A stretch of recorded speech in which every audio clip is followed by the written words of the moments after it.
Everyone has seen these photos. The Colosseum at golden hour, the canals of Venice packed shoulder to shoulder, the cliffs of Positano with 3,000 strangers in every frame. That is not this video. I spent weeks chasing the other Italy, the one that never makes the top 10 lists. A village crumbling into a canyon that locals call the Dying Town. A castle abandoned so completely it took 40 years for anyone to notice it was one of the most beautiful ruins in Europe. A waterfall the Romans built by accident while trying to drain a swamp. A plateau that turns into a wildflower carpet for 6 weeks a year and then vanishes. A fishing village where the houses are painted like candy so sailors could find their way home. Italy hides its best secrets in plain sight, tucked behind the regions nobody puts on a flight itinerary. Abruzzo, Molise, Calabria, inland Umbria, the Ligurian hills. Skip past Rome and Florence for 10 minutes and you land in a version of the country that still feels undiscovered. This is what I found chasing Italy's most overlooked places. Hit subscribe and join Jetlag Stories. Ring the bell. Let's go somewhere new. Stick around for the last stop, a train ride nicknamed after Siberia that might be the most beautiful 90 minutes in the entire country.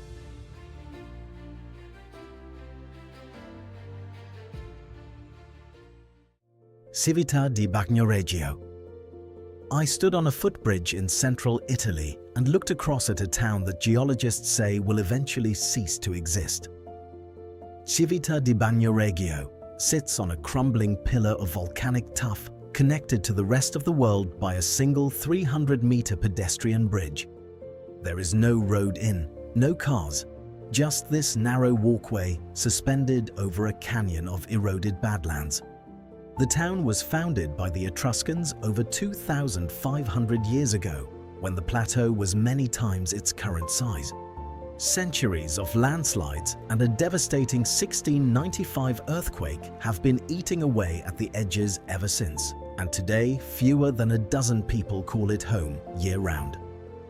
Fun fact, Civita di Bagnoregio is nicknamed La Città che muore, the dying town, because its tough cliffs erode by several centimeters every year. And yet, this shrinking village now draws roughly 1 million visitors annually, all crossing the same lone footbridge to see a place that is quite literally vanishing beneath their feet.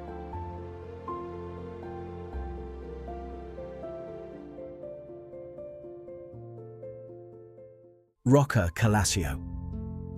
Deep in Abruzzo's Gran Sasso Mountains, I hiked up a stony trail and found a castle standing at nearly 1,460 meters, the highest fortress in the entire Apennine range.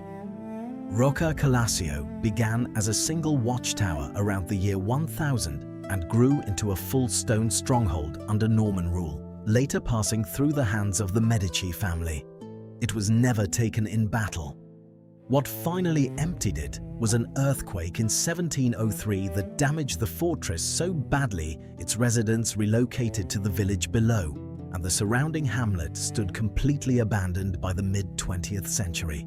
Fun fact, Rocca Calascio has no recorded history of ever falling to an attacking army in nearly 700 years of existence, was eventually abandoned only because of earthquake damage rather than defeat, and its dramatic silhouette against the Gran Sasso later made it a filming location for movies, including The Name of the Rose and Ladyhawke.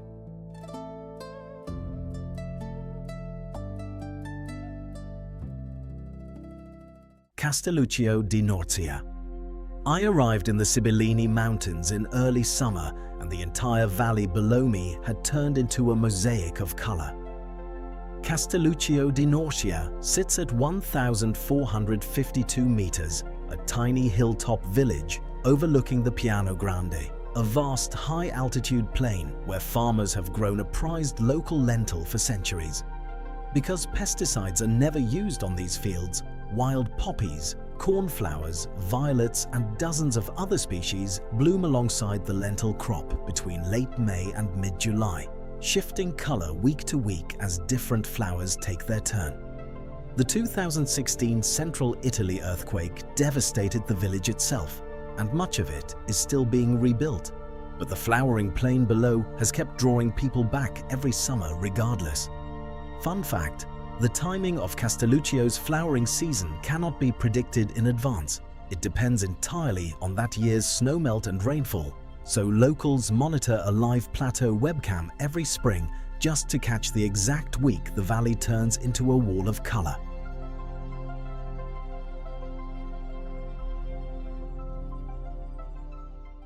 Scilla and Chianalia.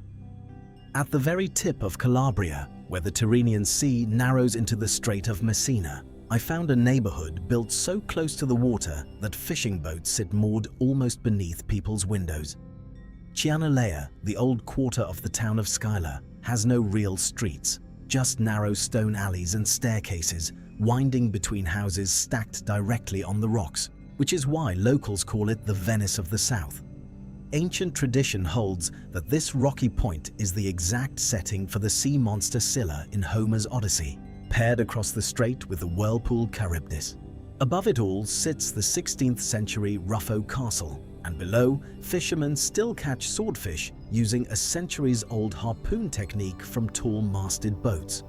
Fun fact, Chianalia has been formally recognized as one of Italy's most beautiful villages, yet it remains largely unknown outside the country. A fishing quarter where Greek mythology, medieval stonework, and a swordfish hunting tradition older than most European nations all sit within the same few hundred meters of coastline.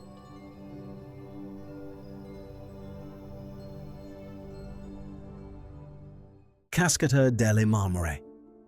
I watched an alarm sound, then a wall of water crash 165 meters down a cliff in Umbria, and none of it would exist if not for Roman engineers solving a swamp problem in 271 BC. The Marmor Falls were never a natural feature. The consul Manius Curius Dentatus ordered a canal cut through the rock to drain a malaria-plagued wetland near Rieti, redirecting the water straight off a limestone cliff into the valley below. It worked so well it created new flooding problems for centuries afterward, and popes and engineers kept rerouting the canal for the next 2,000 years.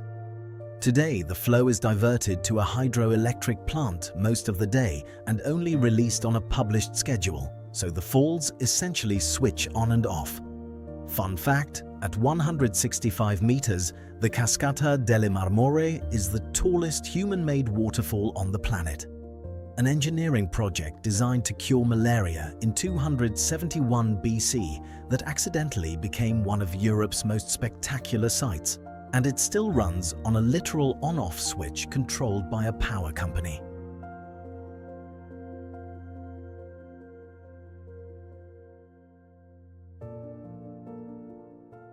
Colletta di Castelbianco. In the hills above Liguria, I walked through a 13th century stone village and realized every house had fiber internet before most European cities did. Colletta di Castelbianco was abandoned in the 1950s, left as a picturesque ruin of stacked stone houses and humpbacked bridges for decades. In the 1990s, an architect was brought in to restore the entire hamlet using its original materials and techniques, while engineers quietly wired the whole village with the most advanced telecommunications infrastructure available at the time. The result was one of Europe's first telematic villages, medieval on the outside, fully connected on the inside. Fun fact, Colletta di Castelbianco's restoration architect insisted on preserving the exact original stonework and layout of the 13th century hamlet, meaning that behind facades that look completely untouched since the Middle Ages, every home was quietly equipped with broadband internet and satellite connections decades before most rural Italian towns had reliable phone lines.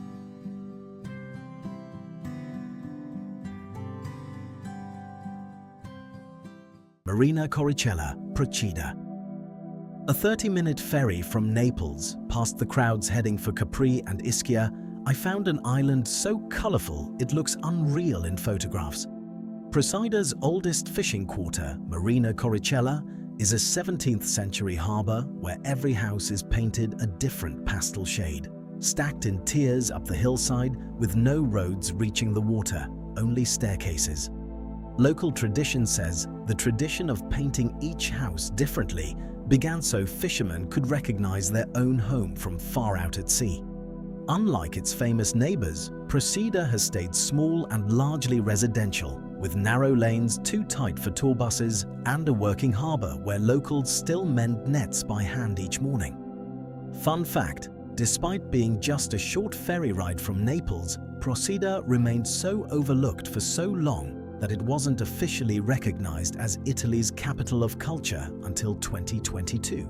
And Marina Coricella's rainbow of houses exists for an entirely practical reason, not decoration, since each color once functioned as a homing beacon for fishermen returning after dark.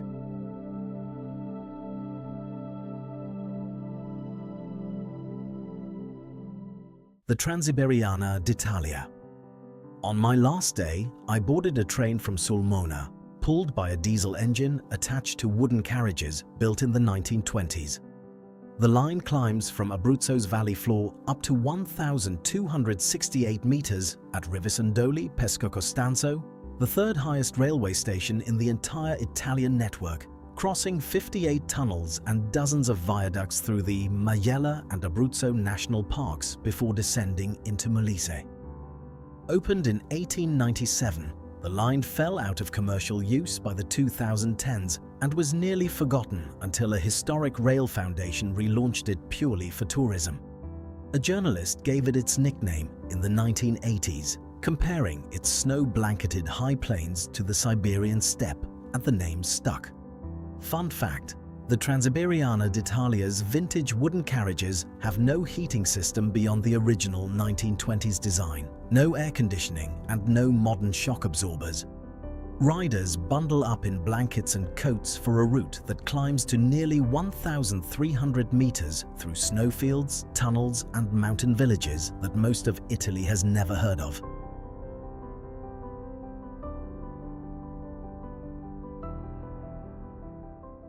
I went looking for the Italy that doesn't trend.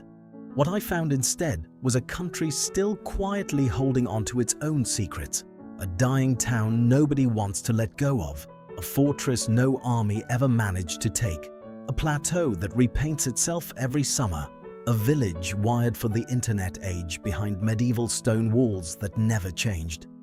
None of these places needed a filter. None of them needed a crowd. They have existed like this for centuries, waiting for anyone willing to leave the main road. If you want to see Italy before the algorithm finds it, go now. Go to the villages without names you recognize. That's where the country still feels like itself. Subscribe to Jetlag Stories. Tell me in the comments, which hidden place are you adding to your list? The dying town? The abandoned fortress? The snow train through the mountains? Italy is waiting.